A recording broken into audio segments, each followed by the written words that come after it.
Alright mga amigos, loaded nga po ang December 23rd Saudi Arabia boxing event. Halos puro bigatin na mga bibida dito. Ayon sa updated report ni Mr. Dan Rafael, makakasagupa ni former Unified World Heavyweight Champion Anthony Joshua. Si Otto Wallin may kartadang 26 wins, 1 loss with 14 knockouts. Isa sa mga hindi malilimutang laban nitong si Otto Wallin mga amigos ay nang kanyang sibakin ang kilay ni Tyson Fury noon, na muntik nga pong magresulta sa stoppage at kauna-unahang kabiguan sana sa professional boxing career ni Tyson Fury.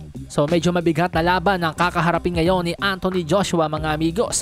Sa kabilang banda, makakasagupa naman daw po ng former WBC World Heavyweight Champion na si Bronze Bomber Deontay Wilder ang dating tumalo kay Andy Ruiz na si Joseph Parker. May kartadang 33 wins, 3 losses with 23 knockouts. So hindi rin madaling laban ang naghihintay kay Wilder. Gawa ng subok na rin sa mga dekalibreng laban itong si Joseph Parker. He's a former WBO World Heavyweight Champion also.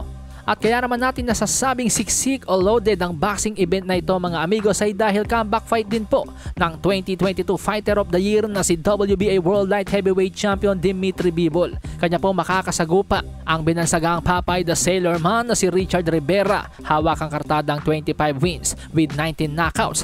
Ang kaisa-isang talo lamang po nito mga amigos ay isang split decision kontra kay 3 Division World Champion Badou Jack. Ito pong si Richard Rivera mga amigos ay sobrang active. Sa katunayan nga po noong 2022 nakapagtala siya ng 3 laban at ngayong 2023 3 laban ulit. Pang-apat yung kay Dimitri Bivol. Comeback fight din po ito mga amigos ni Dynamite Daniel Dubois matapos matalo sa kanyang huling laban kontra kay Alexander Usyk. Kanya makakasagupa sa December 23 si Jarrell Miller, undefeated, may kartadang 26 wins with 22 knockouts. Sa kabilang banda, ang tumalo naman noon kay Epe Ajagba na si Frank Sanchez, may laban din po mga amigos. Kontra naman kay Junior Fa, may kartadang 20 wins, 2 losses with 11 knockouts.